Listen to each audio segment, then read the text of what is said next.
up, guys? Back again with part 2 of my Vagrant Story video strategy guide series. If you guys haven't seen part 1, click on the info card on the top right of the screen or check the description for the link to it below.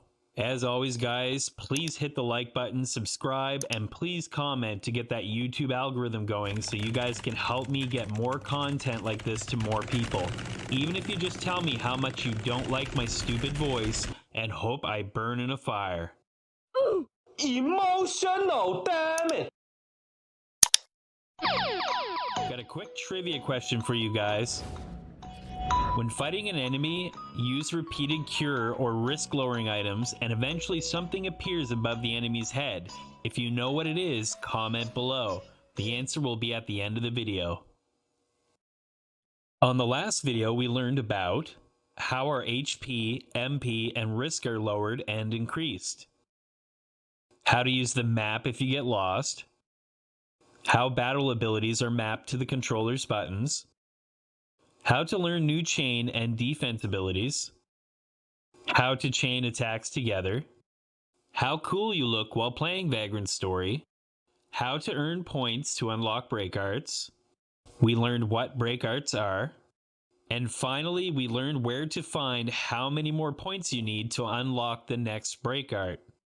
I know it can all be overwhelming learning all of these new mechanics, but I've tried to spread them out so it's a little easier to absorb. We just beat Dullahan and now we're going on to the next part of the game, the Catacombs. If we run over here, we'll step on a hidden heal and cure trap. Traps are basically invisible tiles in the floor with special effects that are activated whenever you step on them. Most of the time, these effects are negative, resulting in damage to the player, although there are traps with beneficial effects, just like the two we stepped on. Store any extra stuff in the storage chest and save your game, and let's go on to the next room.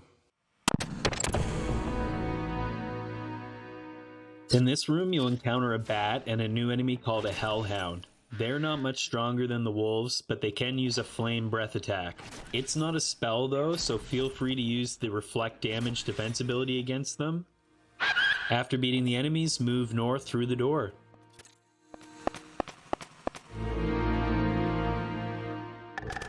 In this room, be careful because there's a freeze trap by the exit. Jump over it or run around it to avoid it.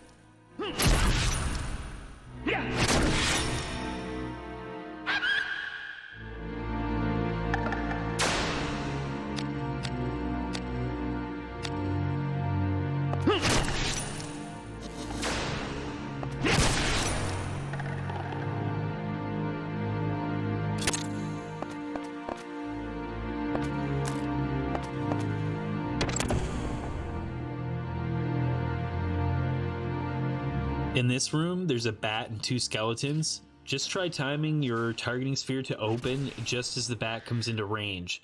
It'll give you the chance to get the first attack, which can be crucial to surviving in this game.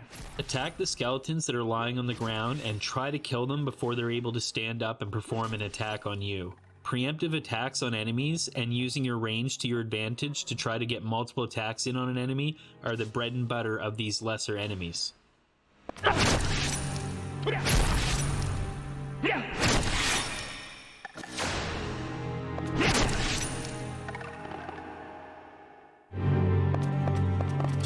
There's a secret passage high up in the wall in the southeast corner of this room. Destroy one of the wooden crates and carry it over to the west side of the room and stack it on the sarcophagus by the embankment. Climb up on the sarcophagus, lift the crate onto the embankment. Then you climb onto the embankment and carry the crate to the wall and place it under the opening. Then just jump up onto the crate and then jump up onto the bottom of the opening. You'll find the fifth puzzle in this room. Kill the skeleton and stack one of the boxes on the others so that it's high enough for you to jump onto the embankment and pick it up to use it to reach the treasure chest in this room.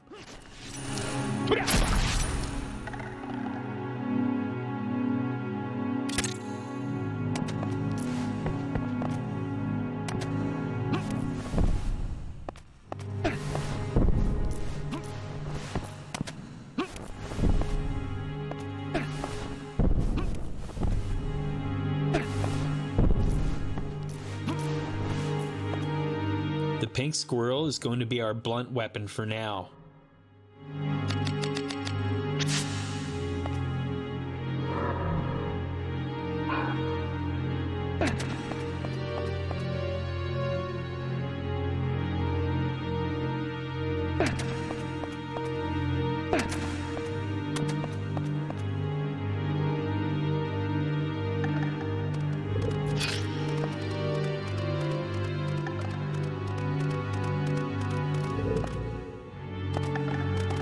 Use the Grimoire Lux I acquired to learn the spell Spirit Surge, since the spells can have a higher range. With 2 active enemies in this room, using the spell leveled the playing field a bit.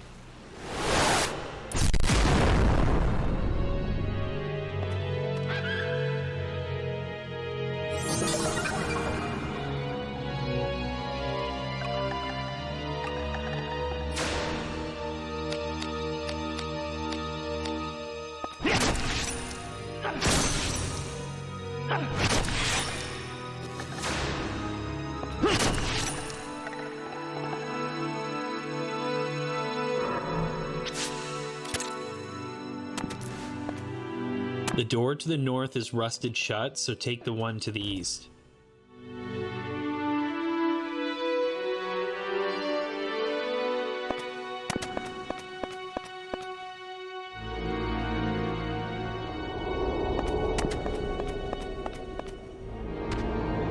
Here we encounter our first ghost, an annoying enemy that likes to teleport around the room a lot.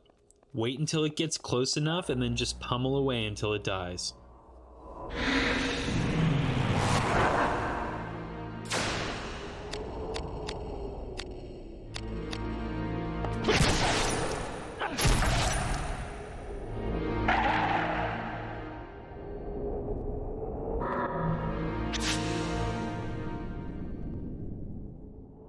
After regaining control of Ashley, grab the stuff from the chest and return to the last room.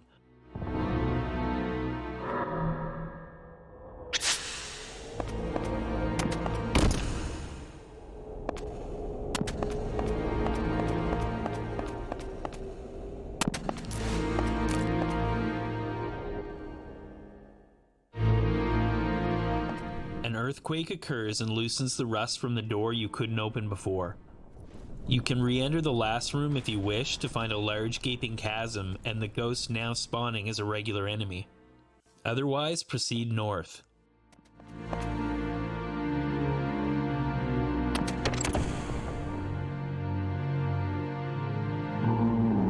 In this room, there's another puzzle. Dispatch of the enemies first.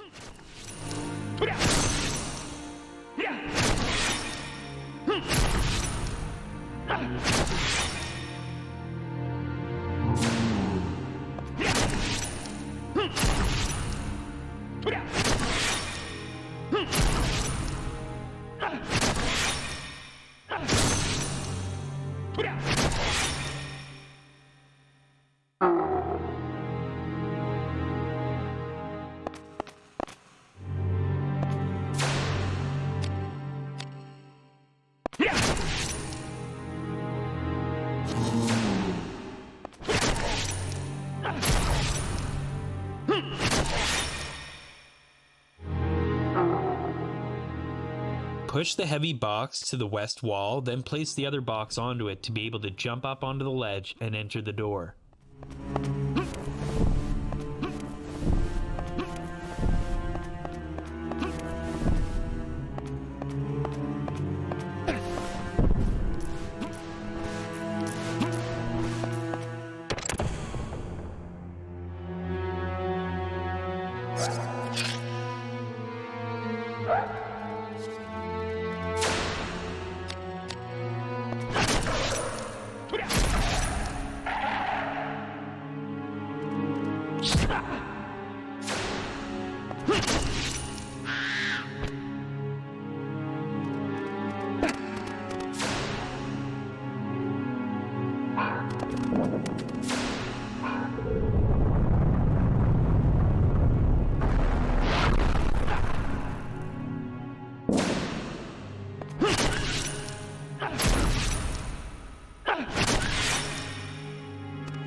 break the push crate in the northeast corner, and then push the roll stone to the wall.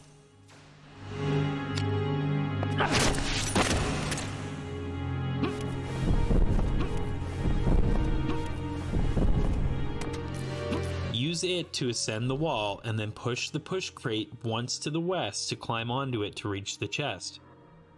In the chest is a pretty nice silver piercing weapon called the Soul Kiss, and we're going to get a lot of use from this one. I had to disassemble one of my weapons because I'm carrying the maximum amount of weapons allowed. I should have stored some of my stuff like I'd suggested earlier in the guide.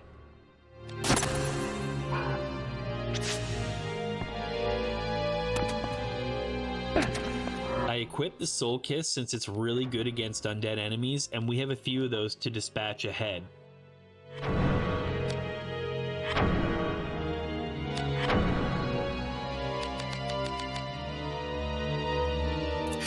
A quick tip, guys, if you go into your menu, you can access the in-game manual where you can learn every single aspect of the game. But be warned, the in-game manual has 15 pages dedicated just to the mechanics of block puzzles.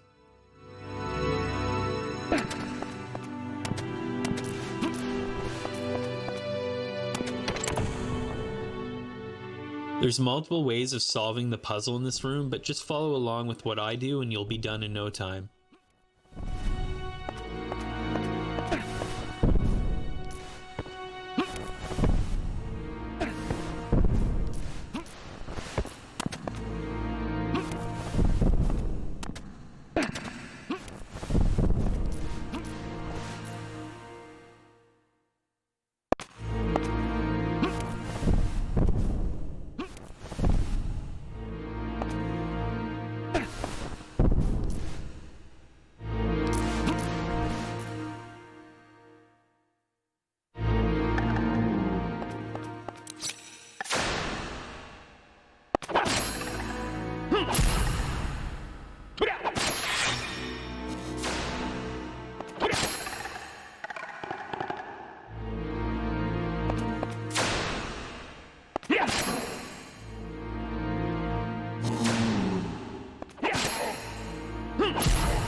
Welcome to the first of the workshops. These rooms are very important since you use them to combine equipment and to create your own weapons. I recommend disassembling your Fandago and making a new sword with the scimitar blade and the crossguard grip. Add the Braveheart gem to it for the added hit rate. I'm not going to do that because I want to show you how chaining attacks properly at this point is what's most important. Throw any spare equipment into the container and then leave to the south.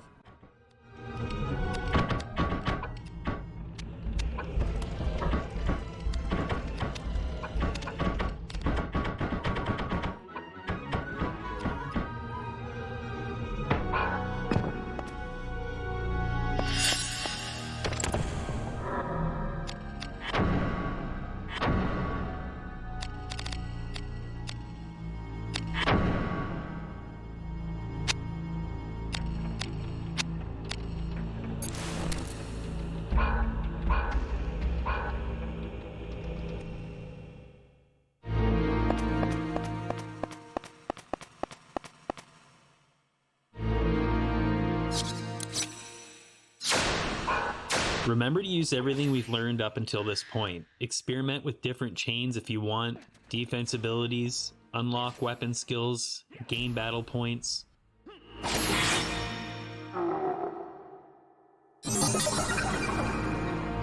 Utilize your range and any terrain to your advantage against enemies. Keep healed and wait until your risk lowers before moving on to the next room. Put your weapon away after you've dispatched enemies, etc.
Both of the Lizardmen are carrying polearms, giving them a lot of range. Close the distance fast and attack. Go for their arms, taking them down one at a time. Use a healing spell if you have to.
For defeating the Lizardmen, you get the Lily Sigil, which is used to unlock the door in the room with the save point.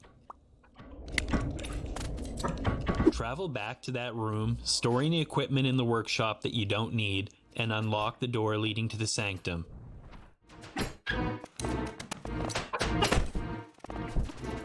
That's it for part 2 of this video strategy guide series. Please make sure you like, comment, and subscribe so we can boost the YouTube algorithm and get more Vagrant Story content to more people. I'm off to work on part 3, the Sanctum, so until next time, stay solid.